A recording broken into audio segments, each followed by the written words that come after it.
Bapak Ustadz yang telah bersama-sama berhadir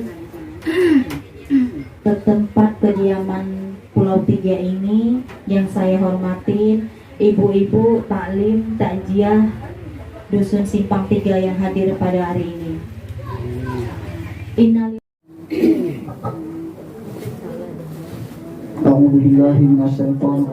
Bismillahirrahmanirrahim. Assalamualaikum warahmatullahi wabarakatuh. Waalaikumsalam warahmatullahi wabarakatuh. Alhamdulillahilladzi khalaqal insan. Asyhadu an la ilaha illallah al-malikul haqqul mubin. Wa asyhadu anna Muhammadar Rasulullah sayyidul awwalin wal akhirin. Allahumma shalli wa sallim ala sayyidil mursalin sayyidil anbiya wa khatamun nabiyyin. Faqala Allah ta'ala fi kitabihil Qur'anil Karim, a'udzu billahi as-sami'il 'alim minasy syaithanir rajim. Bismillahirrahmanirrahim. Kullu nafsin dha'iqatul maut. Shadaqallahul 'azim wa shadaqa rasuluhun nabiyyul karim. Wa nahnu ala dzalika minasy-syakirin wasy-syakirin walhamdulillahi rabbil alamin. Pertama sekali marilah kita bersyukur kepada Allah Subhanahu wa taala.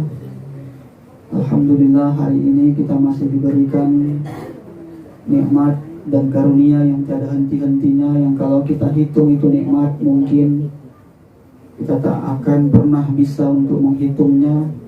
Tapi hanya satu yang meminta dari setiap hambanya, dari setiap ciptaannya, syukuri. Dan mudah-mudahan kita telah menggunakan nikmat bersyukur itu hari ini, detik ini, karena tanda bahwasanya hamba itu bersyukur.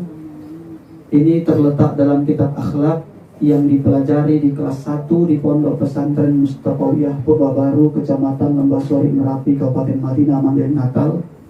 Nanti setelah mereka belajar kitab akhlak, mereka akan naik ke kelas 2, akan belajar satu kitab namanya kitab wasoya, dan naik setelah itu di kelas 3 mereka biasanya akan langsung mempelajari kitab ta'lim muta'alim. Setelah ta'lim muta'alim, barulah santri-santri di sana akan mempelajari kitab tasawuf, yang imam besarnya adalah yang kita kenal dengan Imam Al-Ghazali. Lantas apa yang terletak di dalam kitab akhlak yang dipelajari di kelas 1 itu? Bahwa tanda hamba Allah itu bersyukur adalah seperti yang kita lakukan hari ini. Mata yang Allah beri kita masih gunakan untuk melihat yang kebaikan. Tangan yang Allah beri masih kita gunakan menggunakan ke dalam yang baik-baik. Kaki pun begitu pula. Alhamdulillah, ikatan silaturahim di antara kita sesama ibu-ibu sepengajian ini masih kuat, masih utuh. Itulah yang membuat hari ini ibu-ibu yang saya yakini datang kemari karena kuatnya rasa kasih sayang. Alhamdulillah, kita bersyukur pada Allah Subhanahu wa taala masih ada silaturahim di antara kita semua. Dan berkat silaturahim itu hari ini mudah-mudahan umur kita dipanjangkan, rezeki kita ditambah oleh Allah.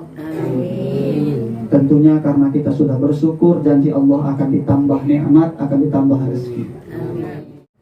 Berselawat kepada Rasulullah sallallahu alaihi wasallam dengan ucapan Allahumma sholli ala sayyidina Muhammad wa ala ali sayyidina Muhammad. Yang sangat saya muliakan Ibu Ketua Perwiritan, Ibu Imam, Ibu-ibu perangkat desa, wabil khusus ahli bait, ahli musibah.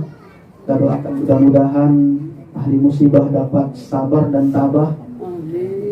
Dan mudah-mudahan ini menjadi suatu pelajaran, suatu nasihat untuk kita yang masih hidup, bahwasanya dalam surah Al-Imran ayat 185 yang tadi di awal kita baca, yang bunyinya kita hafal semua. A'udzu billahi minasy syaithanir rajim.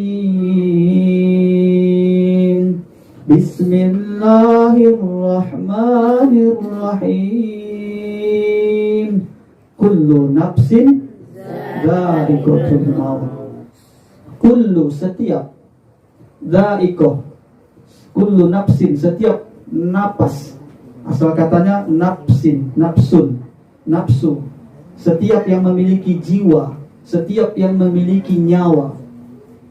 Dha'iqah, dha'iqah adalah merasakan maut. Mata yamutu mautan.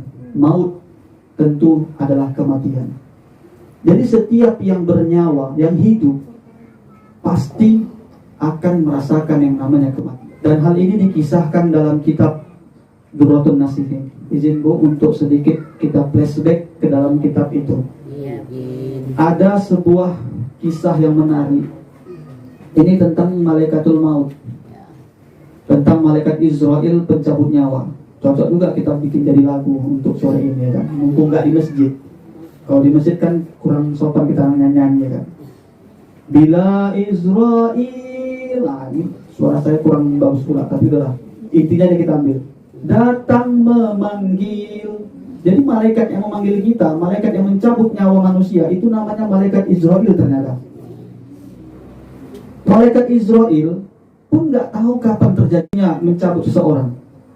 Karena kiamat itu ada dua. Kiamat sugro, kiamat kubro. Kiamat sugro dijelaskan oleh para alim ulama ketika nyawa sampai gorgoroh, tenggorokan. Ini kiamat sugro. Dan kiamat kubro ketika matahari terbit dari sebelah barat. Makanya kalau kita kembali ingat-ingat kejadian yang dulu ada seorang ulama kasab, ya, ulama yang tingkat kedekatannya dengan Allah itu luar biasa. Ya. Beliau pernah mengatakan dulu semasa hidupnya, nanti Indonesia akan terjadi fenomena langka katanya. Apa itu? Matahari akan terbit dari sebelah barat, kata ulama itu. Banyak ulama-ulama yang mungkin belum sampai ke sana ngecam. Ini ulama error ini. Masa dia bisa memprediksi? Karena memang kita sepakat, kita kompak, nggak tahu kapan seseorang itu bakal mati. Apalagi kiamat besar, betul Bu? Betul.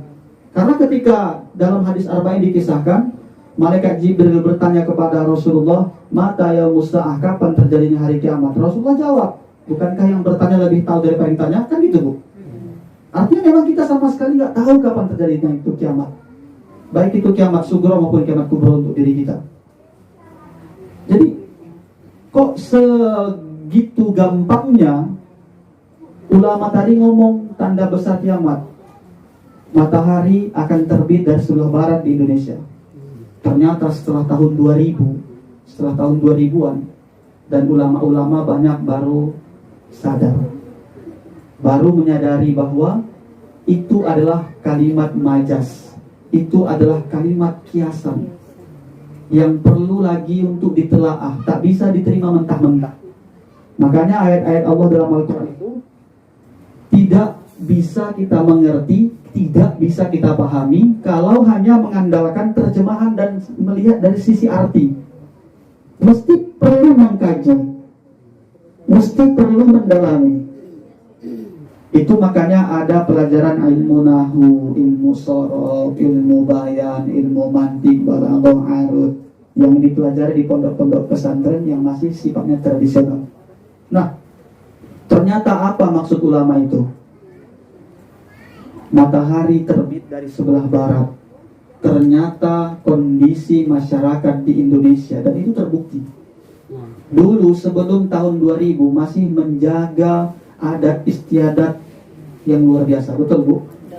Mohon maaf nih Bu, karena Ibu banyak yang perempuan di sini.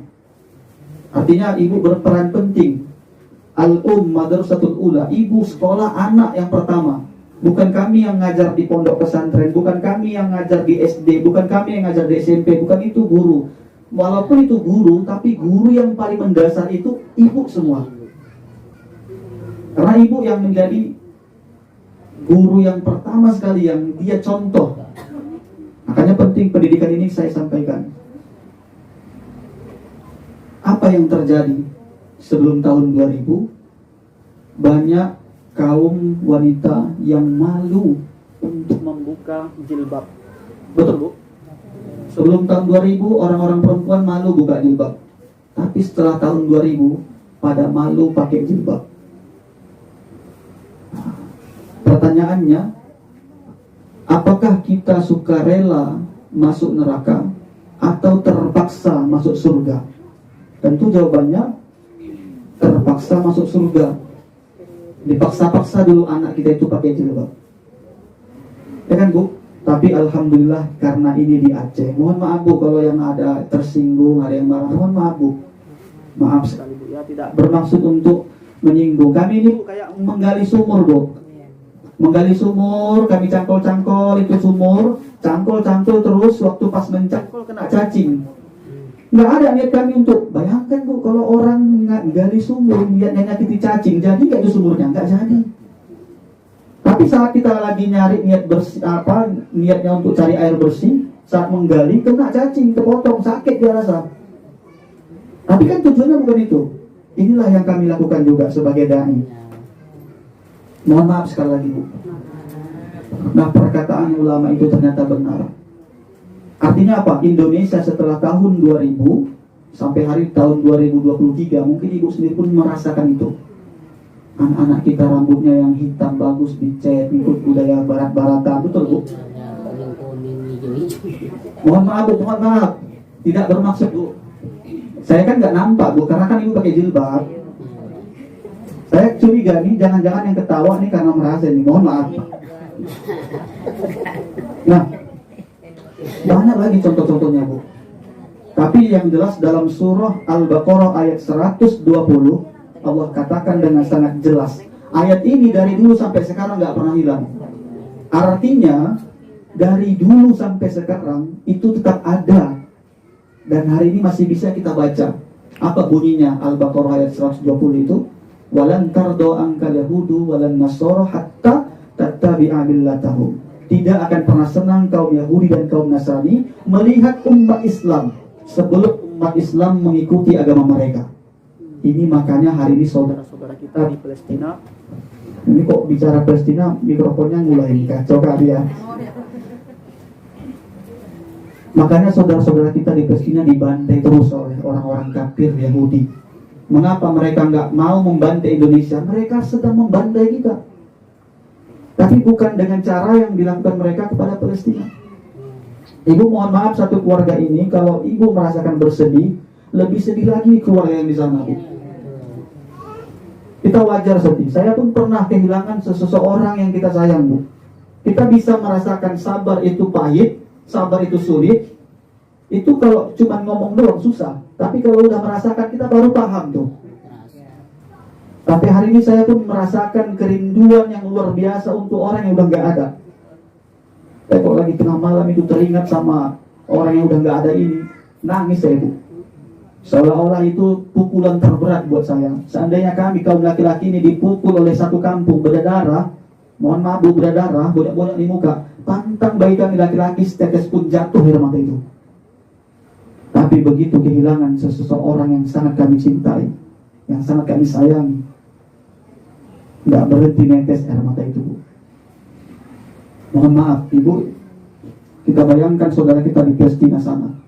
Mereka dibantai, anak masih kecil dibunuh, udah dibunuh, emaknya diperkosa, kemudian apalagi dikencingi, udah jadi mayit, udah jadi jenazah, udah mati, udah nggak ada nyawanya lagi, dikencingi dan diviralkan. Makanya hari ini yang mengecam mereka itu ada 30 negara itu. Enggak semua orang Islam yang mengecam kejadian itu. Ada juga yang bukan agama Islam juga mengecam kejadian itu. Karena yang terjadi di sana itu bukan lagi penjajahan, tapi sudah pembantaian. Nggak ada alasan kita untuk tidak turut serta berdoa. Makanya tadi kita sama-sama berdoa dan mudah-mudahan dikabulkan oleh Allah Subhanahu wa taala. Jadi kita lanjut dalam kisah yang terletak dalam kitab Durratun Nasim itu. Malaikat pada dasarnya tidak pernah tahu kapan seseorang itu bakal mati. Makanya kalau ada kemudian orang yang bilang ini mati ini sekian kapan segala macam, nah ini ada yang salah dengan pikirannya. Malaikat pun nggak tahu, Bu. Malaikat yang mencabut nyawa Israel, Malaikatul Maut, nggak tahu kapan seseorang itu mati. Kapan taunya? Ketika mereka melihat di Sidratul Muntaha jatuh nama orang itu, baru di situ dicabut. Nah, ini menarik.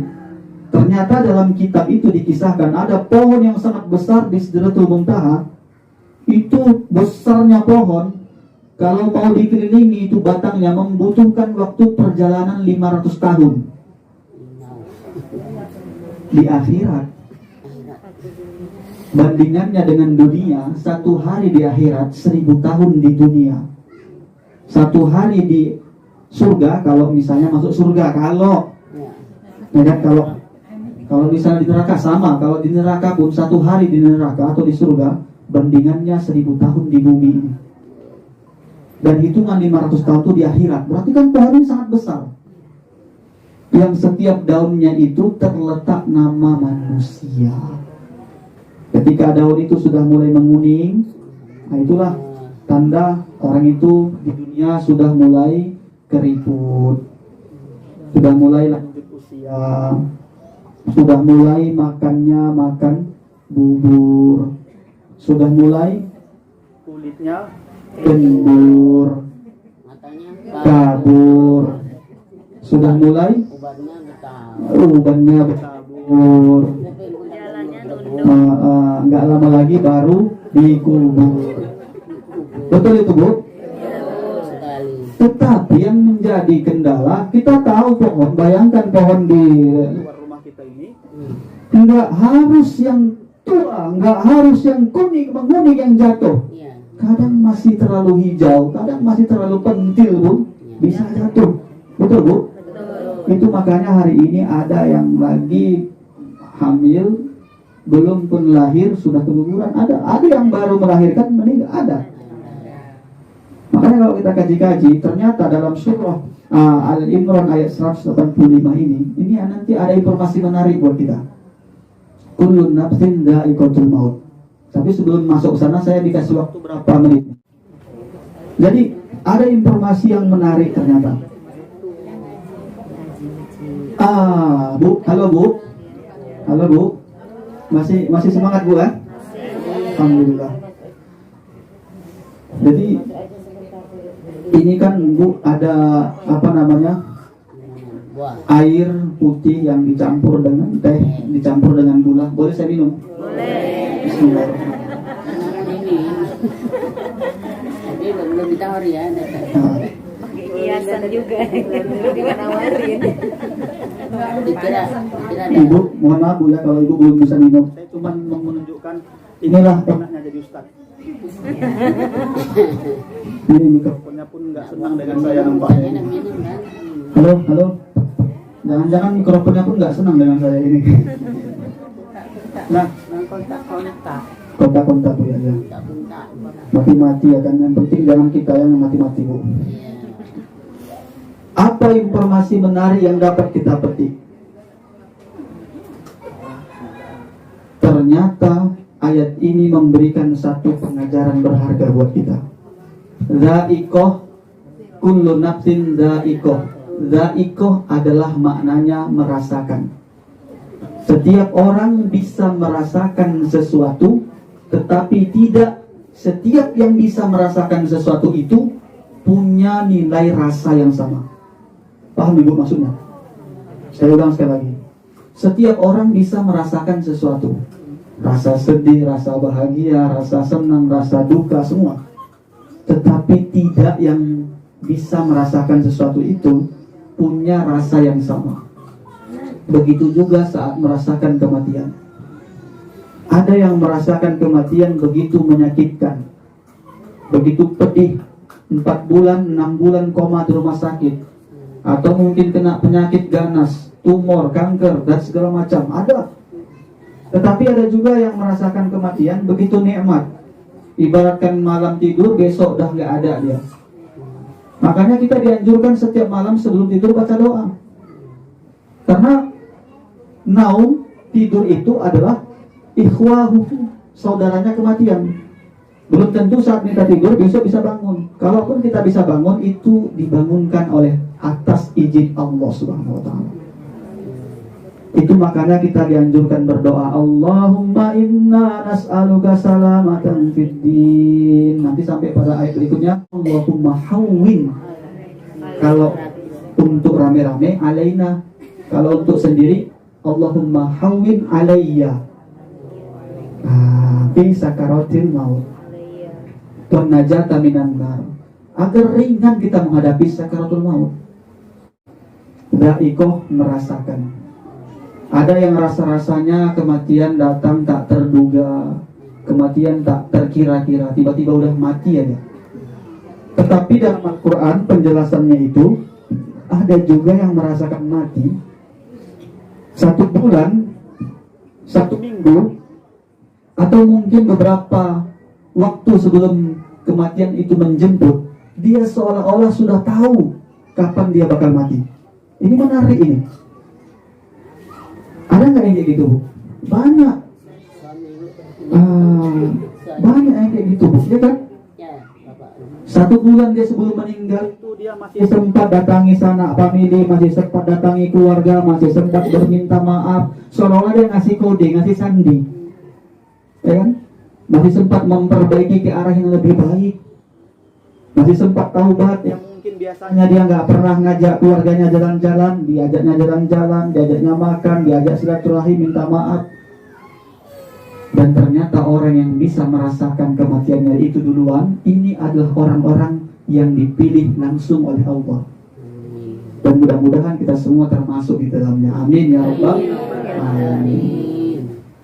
Maka pada hari ini mungkin itu saja yang dapat saya sampaikan sebagai nasihat untuk saya pribadi, umumnya untuk saudara-saudari, ibu-ibu sekalian yang dirahmati oleh Allah Subhanahu wa taala. Karena memang dalam surah Al-As Allah sangat jelas memberikan gambaran yang sangat luar biasa. Ya Bu, sama-sama kita baca surah Al-As. A'udzu billahi minasy syaithanir rajim. Bismillahirrahmanirrahim. Wal 'asr innal insana lafi khusr illa alladhina amanu wa 'amilus shalihat wa tawassaw bil haqq wa tawassaw bis sabr. Wal 'asr, demi masa, demi waktu. Orang Inggris mengatakan the time is the money. Waktu adalah duit, waktu adalah uang. Nggak pandai gunakan waktu, waktu membuat kita rugi. Dan betul, orang Arab mengatakan al-waktu kasayf, waktu itu bagaikan pedang. Kalau nggak mampu menggunakan waktu secara optimal, maksimal, maka waktu akan mensayat-sayat kita, memotong-motong kita. Betul. Tetapi ternyata dalam Al-Quran Allah sendiri mengatakan wal 'asr, demi masa, demi waktu, sampai bersumpah. Kalau kita kaji-kaji ternyata itu adalah harful qasam, huruf sumpah. Dalam kitab Al-Jurmiyah dikatakan huruf sumpah ada 3, waw, bata, wallahi, billahi, dan tallahi. Ketika ada waw situ memakai harful qasam, berarti ada keseriusan. Allah langsung bersumpah demi waktu, demi masa. Ini ayat penting sekali. Pendek ayatnya, pendek bunyinya, maknanya luar biasa. Innal insana lafi khusr. Inna pun adalah harful taukid, huruf penguat. Sungguh manusia itu berada dalam kerugian, kata Allah. Semua manusia, mau yang di timur, yang di barat, yang di selatan maupun yang di utara, yang tua maupun yang muda, yang tinggi maupun yang pendek, yang mancung maupun yang pesek, yang tepos maupun yang tonggek, yang langsing maupun yang langsung, semua orang merugi. Illal ladina amanu. Ada pengecualian. Illa itu adalah kalimat pengecualian. Illal ladina amanu, kecuali yang pertama orang yang beriman. Percaya ibu sama Allah? Percaya. Alhamdulillah ibu-ibu semua termasuk kategori orang yang beriman. Amin. Udah dapat satu yang termasuk tidak merugi kan? Yang kedua, illal ladzina amanu wa 'amilus sholihati, yang mengerjakan amal soleh, mengerjakan amal baik, mengerjakan sholat, puasa, dan membantu sesama. Dan yang ketiga, watawasau bil haqq, saling menasihati di dalam kebaikan. Yang terakhir, yang paling penting hari ini, Bu, watawasau bis sabr, menasihati di dalam kesabaran. Bilang sama semua yang kena musibah, dalam Al-Baqarah sangat jelas Allah katakan, wa idza asabathum musibah, ketika kita ketimpa musibah, qalu, mereka mengatakan, inna lillah, semua adalah milik Allah. Gak ada yang milik kita. Tangan ini milik Allah, mata ini milik Allah, adik kita, kakak kita, abang kita, ayah kita, mak kita, bahkan badan ini pun juga milik Allah. Wa inna ilaihi raji'un, 2 kali pakai harful taukid. Ada pengkuatan, ada keseriusan, ada kesungguhan. Sungguh kita milik Allah, dan sungguh ilaihi raji'un, semua akan pulang. Raja'a, yarji'u, pulang, kembali kepada Allah. Nggak ada yang kita punya. Mohon maaf, Bu, kalau ada kemudian orang yang nitipkan mobil sama kita, ditaruh titip sama kita. Senang kita sama mobil itu? Senang kan? Karena dia pikir orang, oh kita punya mobil gitu. Kan itu orang Indonesia sekarang ini, ya kan? Negara Konoha sekarang ini. Senang kita memang, ya kan? Itu makanya kita kemudian ketika dititip mobil ditanya mobil siapa? Pertanyaannya ketika ditanya itu mobil siapa, apakah pantas kita jawab itu mobil kita? Karena kita tahu itu bukan punya kita, betul? Setelah itu kita bawalah, kata orang yang nitip, boleh kalau pakailah dikunci, silakan.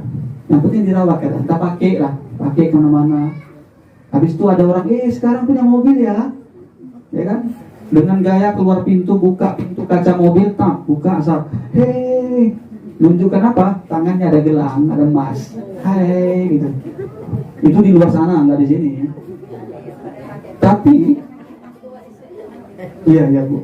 Tapi pertanyaannya, setelah kita merasa senang dengan titipan itu, setelah kita merasa bahagia dengan titipan itu, kelang 1 bulan, kita udah capek pakai mobil itu. Tiba-tiba datang yang nitipkan mobil, aku ambil mobil ini. Pertanyaannya adalah, apakah kita bersedih karena diambil mobil itu? Kalau kita menyadari itu punya orang, kita akan lapang hati, betul? Tapi kalau kemudian kita terjebak dalam perasaan senang tadi, merasa kepemilikan itu adalah mobil kita, disinilah luka terberat. Betul, Bu? Makanya ada muncul perkataan seperti ini, bukan perpisahan yang aku sesali. Bukan perpisahan yang aku sesali, tetapi pertemuanlah, ya kan? Nyambung sana. Iya. Kalau ada yang mengatakan seperti ini, bahkan sampai menjadikannya sebuah lagu, kemudian dihayati, dia sedih berhari-hari karena itu, simple Bu jawabannya. Jika Allah Subhanahu wa Ta'ala saja sanggup menciptakan langit tanpa tiang dan 7 lapis bumi tanpa gantungan, mengapa Allah tak sanggup mengobati hatimu yang terluka? Obati hati terluka dengan mengingat Allah. Itu juga, kalau tadinya kita sakit, wajar. Rasulullah SAW nggak ada orang tuanya di masa kecil, yatim piatu Rasulullah. Betul, Bu?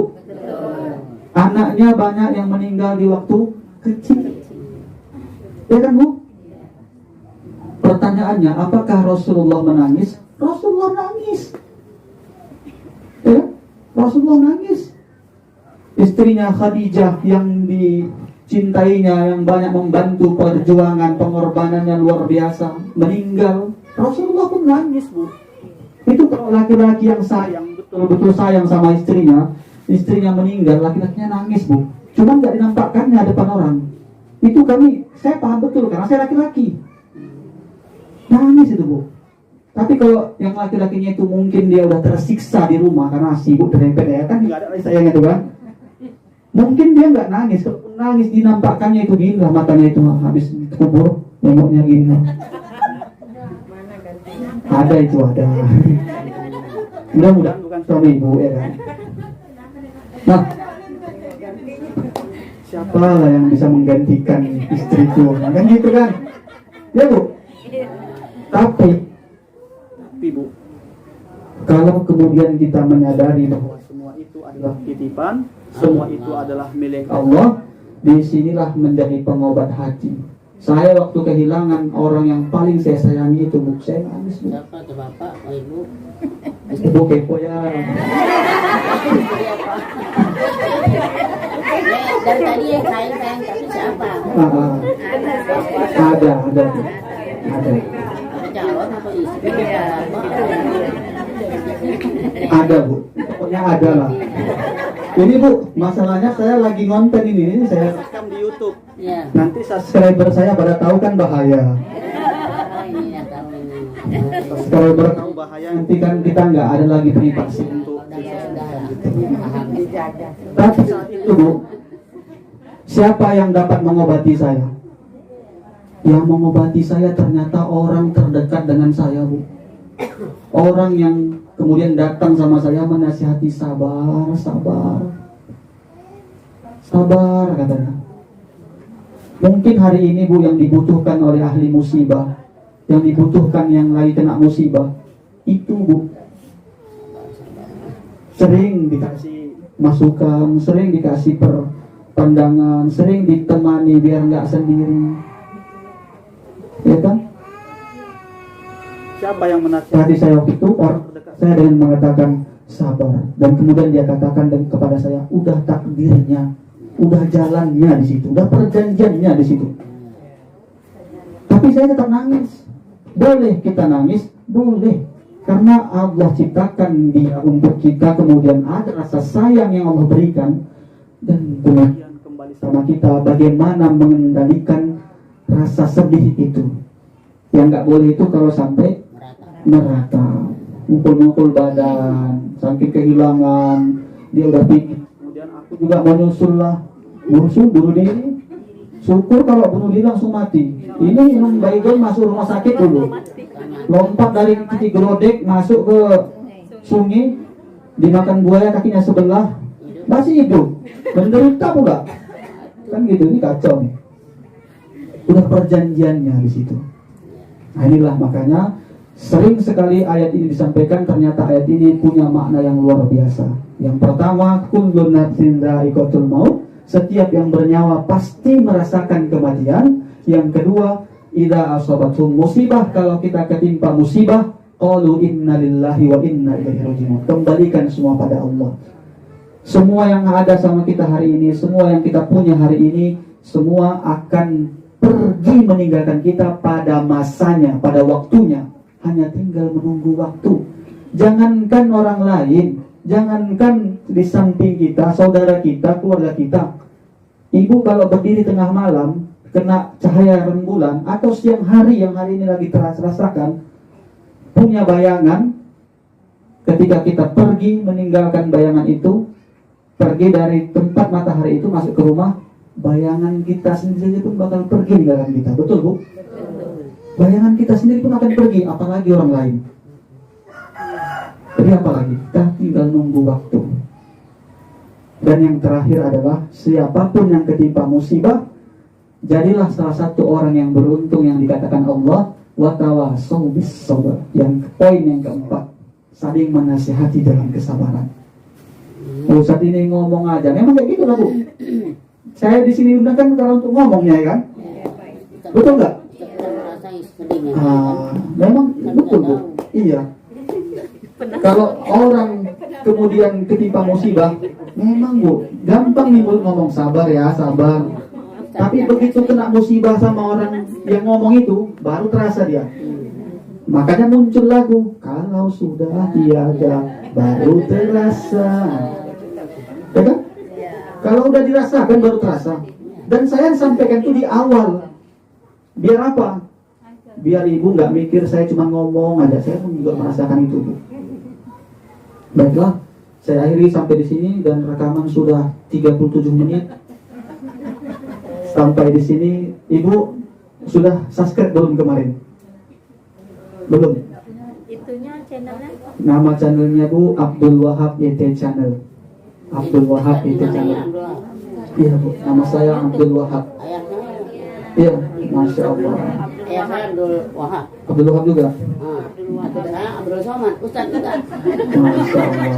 Ya, Luar biasa. bapaknya ayahku Abdul Somad. Jadi Abdul Somad itu atuk saya. Masya Allah. Ini bapak saya. Ampun. Ini bapak saya. Soalnya saya yang manggil nenek saya ibu seharusnya kan. Jadi sampai di sini dulu. Ya. Saya ucapkan ribuan terima kasih atas segala perhatian. Wabil khusus kepada Bu Umi telah mengundang kami kembali. Mudah-mudahan ini menjadi ajang kita untuk bersilaturahmi. Saya Abdul Wahab pamit undur diri. Sampai ketemu di pertemuan berikutnya. Dukung terus channel YouTube kita dengan cara like, komen, share, dan subscribe. Juga tekan tombol lonceng untuk berlangganan. Karena berlangganan itu gratis. Nama channelnya adalah Abdul Wahab YT Channel. YT Channel. Tapi nanti isinya Bu banyak tentang konten motor-motor, tentang konten kereta. Cuman nanti sesekali ada ceramahnya juga. Sesekali ada ceramahnya juga. Bukan pembalap Bu, kalau pembalap kan pemuda berbadan gelap. Kalau saya agak putih sedikit. Jadi sekian dan terima kasih. Saya mohon maaf sekali lagi atas segala kesalahan. Maaf. Alhamdulillah. Iya Bu, sama-sama. Walaupun nggak disaut, walaupun nggak dijawab, saya ibu biasa. Iya Bu. Assalamualaikum warahmatullahi wabarakatuh. Waalaikumsalam.